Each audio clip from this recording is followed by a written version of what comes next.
नमस्कार दोस्तों, क्या आपको एक बात मालूम है कि हमारे देश के सेंट्रल बैंक यानी रिज़र्व बैंक ऑफ इंडिया के पास यह राइट्स हैं, यह अधिकार हैं कि वह जितना मर्जी चाहे उतने नोट प्रिंट कर सकती है, छाप सकती है, क्योंकि उनके पास खुद की प्रिंटिंग प्रेस है, खुद की प्रिंटिंग मशीनें होती हैं जिससे कि वह नोट छाप सकते हैं और ढेर सारा पैसा छाप के सरकार को प्रोवाइड करा सकते हैं, जिससे कि सरकार उन नोटों को आम जन के बीच पहुंचा सके। और जिन जिन लोगों की पैसों से जुड़ी समस्याएं होती हैं, आजकल तो सभी लोगों के पास पैसों की ज़रूरत होती है, सभी लोगों की समस्या पैसा ही है, तो लोगों के बीच पैसे पहुंचा के लोगों की गरीबी व लोगों जो भुखमरी से लोग मरते हैं, वह कई किसान आत्महत्या करते हैं, इनकी समस्या आखिर सरकार दूर क्यों नहीं करती? आखिर क्यों आरबीआई ढेर सारा पैसा नहीं छापती जिससे कि सारी परेशानियां हल हो जाए? आज इस वीडियो के माध्यम से जानेंगे। तो अगर आप वीडियो पर नए हैं तो प्लीज़ चैनल को सब्सक्राइब ज़रूर करें। दोस्तों, इस बात को समझने के लिए हमें सबसे पहले एक फार्मूले को समझना होगा, एक ऐसा फार्मूला जो कि निर्धारित करता है कि आरबीआई को इस साल कितने पैसे छापने हैं, कितने नोट प्रिंट करने हैं। दोस्तों, वो फार्मूला है कि हमारे देश के अंदर जितनी भी गुड्स एंड सर्विसेज यानी माल और सेवाओं की जो वैल्यू होती है, वही वैल्यू हमारी करंट करेंसी की वैल्यू होती है। यानी देश के अंदर जितने भी गुड्स एंड सर्विसेज हैं, उन सब की वैल्यू जोड़ के ही हमारे जो नोट हैं वो प्रिंट किए जाते हैं, उतनी वैल्यू हमारी नोटों की होती है और उसी आधार पर आरबीआई नोट प्रिंट करती है, जिस आधार पर गुड्स एंड सर्विसेज यानी माल और सेवाओं की कीमत बाज़ार में होती है। चलिए इस बात को एक आसान उदाहरण से समझते हैं। मान लीजिए सरकार ने, आरबीआई ने बहुत सारे पैसे, लाखों करोड़ों रुपए छाप दिए और प्रत्येक व्यक्ति को लाखों करोड़ों की संख्या में पैसे बांट दिए, किलो के हिसाब से पैसे बांट दिए। तो उसके बाद हम मार्केट में एक टूथपेस्ट लेने गए जिसकी वैल्यू पहले 20 रुपये थी और सभी के पास करोड़ों रुपए आ गए और उस दुकानदार के पास भी करोड़ों रुपए आ गए। पहले वो जिस 20 रुपये के टूथपेस्ट में 5 रुपये बचाता था, तो अब उसके पास जब करोड़ रुपए हैं तो उसे 5 रुपये बचा के कोई फ़ायदा नहीं है, और जो ले रहा है उसे भी 20 रुपये कोई मायने नहीं रखते क्योंकि उसके पास भी करोड़ों रुपए हैं। तो वो भी लाखों रुपए देने के लिए तैयार रहेगा और जिसके पास टूथपेस्ट है वो भी उसे 20 रुपये में नहीं बेचेगा, वो भी उसकी कीमत कई गुना बढ़ा देगा।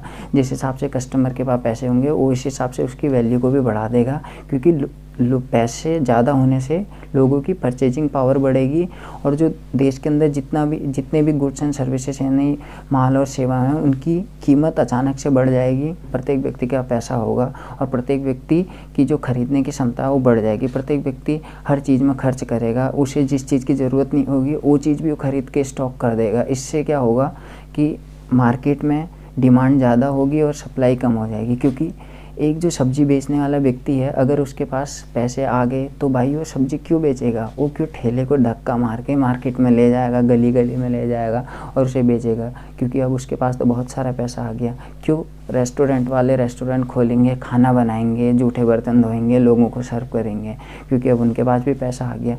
तो इससे जो होगा, देश के अंदर सप्लाई बिल्कुल ठप हो जाएगी और डिमांड बहुत ज़्यादा होगी, जिससे कि छोटी छोटी चीज़ों की वैल्यू बहुत ज़्यादा हो जाएगी। उनकी जो कीमतें हैं वो आसमान छूने लगेंगी और लोगों को ब्रेड और अंडे और दूध जैसी एसेंशियल चीज़ों खरीदने के लिए भी लाखों रुपए पे करने पड़ेंगे और तब जाके मिलेगी।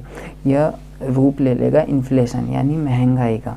तो यही हुआ था कुछ सालों पहले 2 देश में, जिसमें सबसे पहले हम जिस देश की बात कर रहे हैं वो है जर्मनी, जो कि फ़िलहाल में काफ़ी पावरफुल देश है। लेकिन जो प्रथम विश्व युद्ध हुआ था उसके बाद उसकी जो आर्थिक स्थिति थी वो काफ़ी खस्ता हाल हो गई थी। वहाँ लोग काफ़ी भुखमरी का शिकार हो गए थे। उन्होंने जो युद्ध लड़ने के लिए दूसरे देशों से कर्ज लिया था, उस कर्ज के जाल में ऐसे फंस गए कि उन्हें निर्णय लेना पड़ा कि अब वो लाखों करोड़ों की संख्या में नोट प्रिंट करेंगे। जिससे ये हुआ कि उनकी जो नोट की वैल्यू थी वो बिल्कुल डाउन होगी, वो डॉलर के मुकाबले बिल्कुल ज़ीरो होगी उनकी वैल्यू। उनको अगर उनके देश में किसी लोगों को अमेरिका जाना था या किसी दूसरे देश में जाना था तो उन्हें बैग भर भर के, एक टिकट खरीदने के लिए उन्हें बैग भर भर के पैसे लाने होते थे। दोस्तों, दूसरा देश था जिम्बाब्वे देश। वहाँ तख्ता पलट हुआ, नई सरकार आई।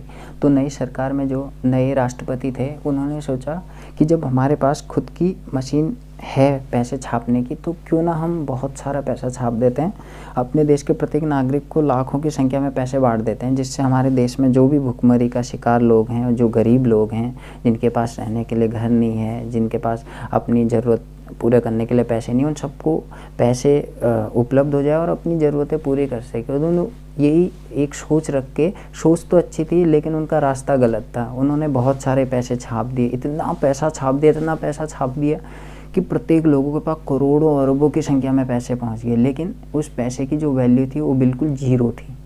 जी हाँ, अगर उन्हें कोई ब्रेड या दूध जैसी एसेंशियल चीज़ें लेनी थी तो उन्हें उसकी जो कीमत चुकानी पड़ती थी, वो कीमत चुकानी पड़ती थी लाखों करोड़ों रुपए में। यहाँ तक कि उन्होंने जब और ज़्यादा महंगाई बढ़ती गई तो उन्होंने 1 ट्रिलियन का नोट तक छाप दिया कि इससे महंगाई काबू हो जाएगी।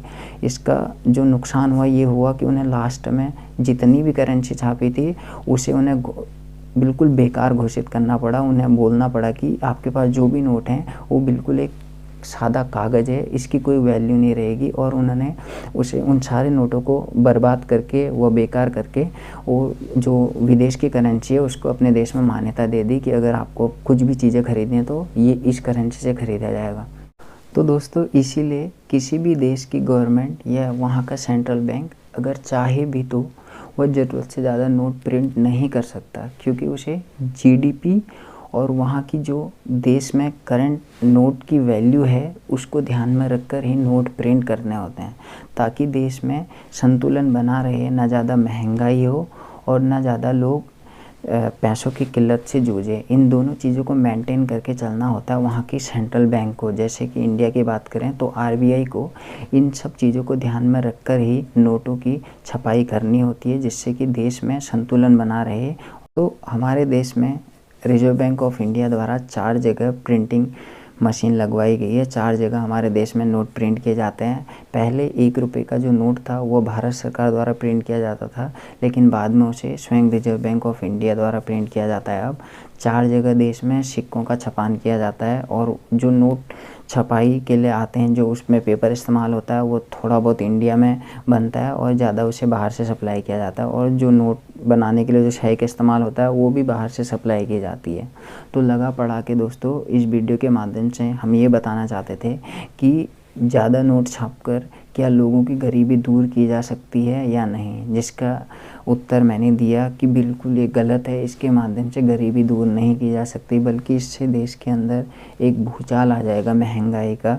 तो लोगों के पास लाखों करोड़ों रुपए होने के बावजूद भी वो अपने पैसे खर्च नहीं कर सकते और अपनी ज़रूरतों की चीज़ें नहीं ले सकते।